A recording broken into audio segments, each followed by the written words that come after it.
अस्सलाम वालेकुम स्टूडेंट्स, आज हमने क्लास सेकंड ईयर का चैप्टर नंबर 25 उसका लेक्चर नंबर 5 डिस्कस करना है, दैट इज बायोजियोकेमिकल साइकिल। ठीक है, तो जैसा कि आपको ये वर्ड्स देख लें, बायो का मतलब होता है लाइफ, जियो मीन अर्थ और केमिकल साइकिल। इसकी अगर हम डेफिनेशन देखते हैं तो it is a cycle in which nutrients move from living to non-living and from non-living to living portion of ecosystem। इससे क्या मुराद है कि एक ऐसा साइकिल है जिसमें जो न्यूट्रिएंट्स ये मूव कर रहे हैं लिविंग से नॉन लिविंग में, ठीक है, और फिर दोबारा से नॉन लिविंग से लिविंग की तरफ। कैसे, उसकी मैं आपको सिंपल सी एग्जांपल देता हूं जी।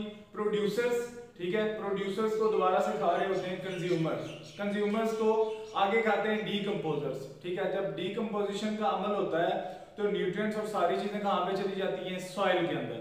तो सॉइल एबायोटिक फैक्टर है, सॉइल नॉन लिविंग है। ठीक है, सॉइल से दोबारा न्यूट्रिएंट्स कहां पे चले जाते हैं, प्लांट के अंदर चले जाते हैं। ठीक है, सबसे पहले न्यूट्रिएंट्स प्रोड्यूसर से आगे कंज्यूमर के अंदर, कंज्यूमर से डीकंपोजर में, फिर सॉइल में। तो ये लिविंग से नॉन लिविंग में आए, फिर नॉन लिविंग से लिविंग में गए। ठीक है, तो ये हो गया आपका बायोजियोकेमिकल साइकिल। उसमें फर्दर दो तीन डेफिनेशन बता रहा है। बायोजेनिक एलिमेंट्स क्या होते हैं, माइक्रोन्यूट्रिएंट्स, मैक्रोन्यूट्रिएंट्स। तो बायोजेनिक एलिमेंट्स वो एलिमेंट्स हैं that are essential for living organism. ऐसे एलिमेंट्स जो लिविंग ऑर्गेनिज्म के लिए जरूरी होते हैं उनको हम नाम देते हैं बायोजेनिक एलिमेंट्स। देन आ जाता है माइक्रोन्यूट्रिएंट्स एंड मैक्रो। जैसा कि नाम से जाहिर है, माइक्रोन्यूट्रिएंट्स, ठीक है, माइक्रो मतलब छोटे। अब माइक्रोन्यूट्रिएंट्स से मतलब ये है ऐसे न्यूट्रिएंट्स जो बॉडी को कम क्वांटिटी में चाहिए होंगे, ठीक है, that are required in small quantity. उसके एग्जांपल है जैसे जिंक है, ठीक है, तो ये बॉडी को बहुत कम मिकदार में चाहिए होता है। और मैक्रोन्यूट्रिएंट्स ऐसे न्यूट्रिएंट्स हैं जो बॉडी को ज्यादा मिकदार में चाहिए, जैसे कार्बन है, हाइड्रोजन है, वाटर है। तो the nutrients that are required in large amount in the body, ऐसे न्यूट्रिएंट्स जो बॉडी जिनकी बॉडी को बहुत ज्यादा लार्ज अमाउंट में जरूरत है, तो उसको नाम देते हैं मैक्रोन्यूट्रिएंट्स। ठीक है, आगे हम अपने टॉपिक की तरफ आते हैं, दैट इज नाइट्रोजन साइकिल। ठीक है, सबसे पहले आपने इसकी जो डेफिनेशन है लास्ट पे लिखी हुई है वो आपने देख लेनी है। The process by which limited amount of nitrogen is circulated and recirculated throughout the world of living organism. ऐसा प्रोसेस जिसमें जो नाइट्रोजन की अमाउंट है वो सर्कुलेट होती है और दोबारा से रीसर्कुलेट होती है साइक्लिक मैनर में, तो उसको हम नाम देते हैं नाइट्रोजन साइकिल का। इसकी हम फर्दर डिटेल पढ़ते हैं कि नाइट्रोजन साइकिल क्या होता है। ठीक है, तो एक और आपने बात याद रखनी है कि जो चीफ रिजर्वायर है, चीफ रिजर्वायर से मुराद है कि जो बड़ा जखीरा है नाइट्रोजन का वो है एटमॉस्फेयर। तकरीबन 78% जो नाइट्रोजन है 78% ये मौजूद होती है कहां पे जी, एटमॉस्फेयर में। लेकिन आपने ये बात भी साथ में याद रखनी है, ये वाली जो नाइट्रोजन है ये इनर्ट है, ठीक है, मॉलिक्यूलर फॉर्म में होती है।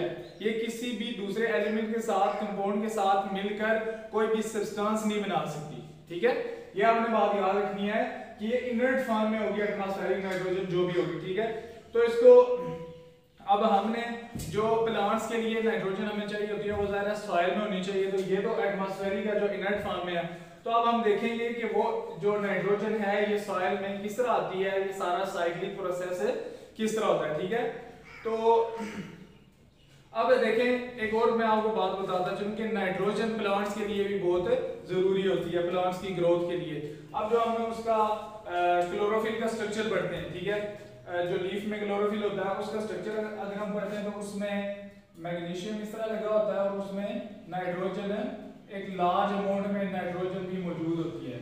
अब देखें अगर नाइट्रोजन की डेफिशिएंसी होगी तो उसमें क्लोरोसिस हो जाएगी, लैक ऑफ क्लोरोफिल हो जाएगा और जो उसके पत्ते हैं वो पेल ग्रीन हो जाएंगे। ठीक है, जो जर्द कलर होता है उस तरह के हो जाएंगे। तो डेफिशिएंसी ऑफ नाइट्रोजन आप देख रहे हैं कि प्लांट्स की ग्रोथ में किस तरह इफेक्ट कर रही है। तो हम देखते हैं नाइट्रोजन साइकिल को कि कहां से स्टार्ट हो रहा है, कहां पे एंड हो रहा है। सबसे पहले आपने याद रखना है कि आपके पास एटमॉस्फेरिक नाइट्रोजन है इनर्ट फॉर्म में, मॉलिक्यूलर फॉर्म में, ठीक है, जो रिएक्ट किसी चीज के साथ नहीं कर सकती। अब जो इसमें पहला स्टेप है वो है नाइट्रोजन फिक्सेशन। ठीक है, ये फर्स्ट स्टेप है आपके पास नाइट्रोजन फिक्सेशन। इसमें क्या होगा, जीनस राइजोबियम के जो बैक्टीरिया है, ये ग्राम नेगेटिव एक जीनस है बैक्टीरिया का, ग्राम नेगेटिव बैक्टीरिया का राइजोबियम। ये क्या करते हैं, नाइट्रोजन फिक्सेशन का अमल करते हैं जी, नाइट्रोजन फिक्सेशन का। जब नाइट्रोजन फिक्सेशन होगी तो ये क्या करेंगे, इस नाइट्रोजन को अमोनिया में कन्वर्ट कर देंगे, N2 को आगे NH3 में कन्वर्ट कर देंगे। अब कुछ यहाँ से सॉइल से क्या होगा, जो हाइड्रोजन आयंस हैं ये इसमें ऐड होंगे और ये क्या बना देंगे, अमोनियम आयंस बना देंगे। ठीक है, first of all nitrogen fixation हुई है, N2 से NH3 बना है। कुछ जो सॉइल में हाइड्रोजन मौजूद थी वो आके अटैच हो गया इस अमोनिया के साथ, तो ये NH4 बन गया। ठीक है, ये एक अमोनिया और अमोनियम का पोल बन गया, मतलब अमोनियम आयंस इसमें मौजूद है और अमोनिया मौजूद है। अब साथ में क्या होता है, ये वाली जो अमोनिया का पूल है जिसमें अमोनिया और अमोनियम आयंस मौजूद है, यहाँ से जो अमोनिया इसको यूज कर रहे हैं प्लांट्स, मतलब प्रोड्यूसर्स। ठीक है, अब इन प्रोड्यूसर्स को कौन खा रहा है, animals that are consumers. Consumers को कौन, जब ये डाई होते हैं तो उसके बाद ये डीकंपोजर्स इनकी डीकंपोजिशन का प्रोसेस करते हैं। जब इनकी डीकंपोजिशन होती है तो उसके नतीजे में क्या होता है जी, दोबारा से यहाँ से NH3 इसमें ऐड हो जाएगी, NH3 यहाँ आ जाएगी। तो जो प्रोसेस है ना N2 से NH3 का बनना, ये और दोबारा से ये साइक्लिक फॉर्म में प्लांट्स में आती है, अमोनियम आयंस आते हैं, फिर एनिमल्स में डीकंपोजर में दोबारा से अमोनिया पूल में जाते हैं। मतलब कि अमोनिया की फॉर्मेशन, फर्स्ट स्टेप आपने रखना है याद, नाइट्रिफिकेशन, नाइट्रोजन फिक्सेशन होता है। ठीक है, सेकंड स्टेप आपने याद रखना है अमोनिफिकेशन। ठीक है, अमोनिफिकेशन से मुराद है फॉर्मेशन ऑफ अमोनिया। अमोनिया दो तरह से यहाँ पे फॉर्म हो रही है, नाइट्रोजन फिक्स हो गया अमोनिया बना रही है और यहाँ से भी अमोनिया बन गया इस डीकंपोजर जब उन्होंने डीकंपोज किया। नेक्स्ट आपके पास जो थर्ड स्टेप है ये आपके पास आ गया, ये आपके पास सेकंड स्टेप है, ये थर्ड आ गया नाइट्रिफिकेशन। ठीक है, यहाँ पे कुछ नाइट्रीफाइंग बैक्टीरिया जैसे नाइट्रोसोमोनास हैं, नाइट्रोसोमोनास, ये क्या करेंगे, इस अमोनिया और अमोनियम आयंस को कन्वर्ट करेंगे नाइट्राइट में। NO2 नेगेटिव होता है जी नाइट्राइट।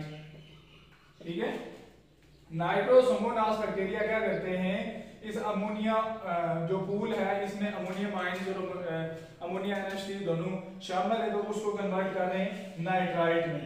अब यहाँ पे दोबारा से ये सेम ही नाइट्रिफिकेशन का स्टेप हो रहा है। यहाँ पे कुछ बैक्टीरिया आते हैं नाइट्रोबैक्टर बैक्टीरिया, ठीक है, जिनका नाम है नाइट्रोबैक्टर। तो ये क्या करते हैं, इस नाइट्राइट को नाइट्रेट में कन्वर्ट करते हैं, NO3 होता है नाइट्रेट। ठीक है, ये कौन सा बैक्टीरिया कर रहे हैं, नाइट्रोबैक्टर, और ये कौन सा बैक्टीरिया कर रहा है, नाइट्रोसोमोनास, ये बैक्टीरिया का नाम है। ठीक है, अब क्या होगा, इस स्टेप को भी नाइट्रिफिकेशन, पहला स्टेप आपके पास nitrogen fixation, second step ammonification, formation of ammonia. अब फॉर्मेशन ऑफ जो नाइट्राइट और नाइट्रेट हो रही है इसको हम नाइट्रिफिकेशन का नाम दे रहे हैं। ठीक है, अब इससे आगे क्या होगा, इससे आगे होती है जी डीनाइट्रिफिकेशन। डीनाइट्रिफिकेशन से क्या मुराद है, अब ये जो आपके पास नाइट्रेट हैं ये कन्वर्ट होंगे दोबारा से किसमें, N2 में, एटमॉस्फेरिक नाइट्रोजन में। ठीक है, अब ये इसमें क्या होता है, कुछ डीनाइट्रीफाइंग बैक्टीरिया होते हैं, डीनाइट्रीफाइंग बैक्टीरिया, उसकी एग्जांपल आप रख सकते हैं सूडोमोनास। ठीक है, सूडोमोनास, ये बैक्टीरिया क्या करते हैं, इस नाइट्रेट को कन्वर्ट करते हैं, डीनाइट्रिफिकेशन का प्रोसेस होता है, डीनाइट्रीफाइंग बैक्टीरिया क्या करते हैं, इस नाइट्रेट को दोबारा कन्वर्ट करते हैं N2 में। जो इसमें ये वाली ऑक्सीजन है, जाहिर है ये एनारोबिक बैक्टीरिया होते हैं, इस ऑक्सीजन को ये क्या करते हैं, यूज कर लेते हैं। इससे जब डीनाइट्रिफिकेशन होती है तो ये वाली ऑक्सीजन है जो ये लिबरेट हो जाती है, यहाँ से बाहर निकलती है।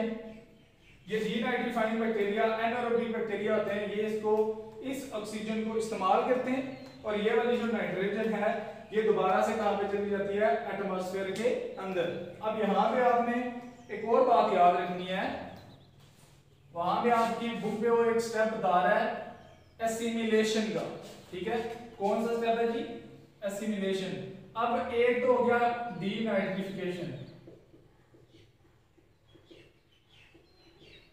अब यहां पे इस तरह होता है कि ये वाला जो नाइट्रेट है, ठीक है, ये वाला जो आपके पास नाइट्रेट है ये जाएगा यहां से सॉइल के अंदर। जब डीनाइट्रिफिकेशन हो रही है एक स्टेप में तो डीनाइट्रिफिकेशन हो रही है, एक स्टेप में क्या हो रहा है कि NO3 नेगेटिव जो आपके पास नाइट्रेट है ये सॉइल के अंदर आया, सॉइल से क्या किया प्लांट ने इसको एब्जॉर्ब किया, प्लांट से जब एब्जॉर्ब हुआ तो ये आगे अमोनियम में कन्वर्ट हो जाता है। किस में कन्वर्ट होता है जी? अमोनियम में, ठीक है। और इस अमोनियम को दोबारा वो जो प्लांट से प्लांट की रूट्स ने इसको एब्जॉर्ब किया है सॉइल से, और वो वाले जो प्लांट से in the form of ammonium है, तो अमोनियम से आगे कार्बन कंटेनिंग कंपाउंड जैसे अमीनो एसिड्स है, प्रोटीन्स है, न्यूक्लिक एसिड है, तो वो प्लांट ये सारी चीजें से बना लेते हैं। अब पहले मैंने आपको बताया था कि ये जो N2 है ये एटमॉस्फेरिक है, इनर्ट फॉर्म है, अनरिएक्टिव फॉर्म में है, ये किसी के साथ रिएक्ट करके सब्सटेंस नहीं बना सकता। तो जाहिर है वो ना अमीनो एसिड बना सकता था, ना प्रोटीन्स बना सकता था, ना न्यूक्लिक एसिड बना सकता था, ठीक है। तो जब यहाँ पे आपके पास नाइट्रेट बना है तो इसे आगे दो स्टेप्स होते हैं, एक हो जाता है डीनाइट्रिफिकेशन, ठीक है, जिसको हम फर्दर नाम देते हैं डिप्लीशन भी हो जाती है इसकी। तो ये तो हो गया कि जो डीनाइट्रिफाइंग बैक्टीरिया है डीनाइट्रिफिकेशन में किया तो ये दोबारा से यहाँ पे N2 की फॉर्म में चला गया।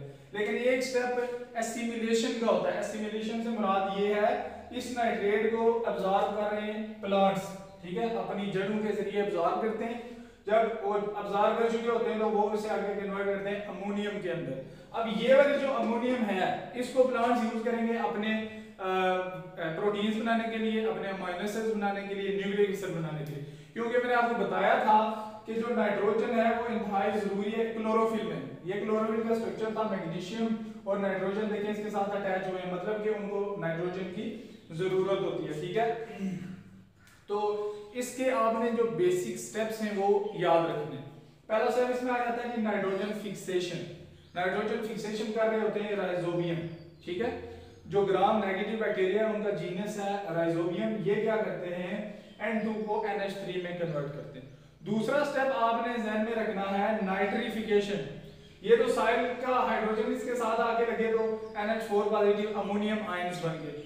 अब क्या होगा नाइट्रिफिकेशन में नाइट्रोसोमोनास बैक्टीरिया क्या करते हैं इस अमोनियम और अमोनिया को कन्वर्ट करते हैं नाइट्राइट में।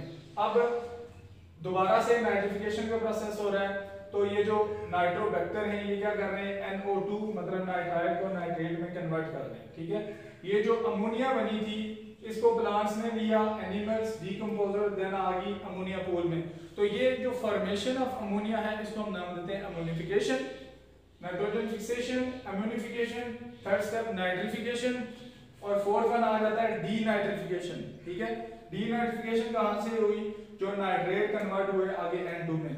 और इसमें फिफ्थ स्टेप आ जाता है आपके पास जो आपने याद रखना है एसिमिलेशन, कि ये वाली जो नाइट्रेट है ये कहां पे कन्वर्ट हो रही है, इसको प्लांट्स ने एब्जॉर्ब किया सॉइल से अपनी जड़ों के जरिए, देन कहां पे की उन प्लांट्स ने ये जो नाइट्रेट है ये कन्वर्ट होगी अमोनियम के अंदर। अब ये वाली अमोनियम से आगे नाइट्रोजन कंटेनिंग कंपाउंड्स जैसे अमीनो एसिड्स हैं, प्रोटीन्स हैं, तो वो वाली चीजें अपनी बना लेंगे, ठीक है। होप्स कि आपको समझ आ गई होगी। अगर कोई चीज नहीं समझ आती तो आप कमेंट सेक्शन में पूछ सकते हैं।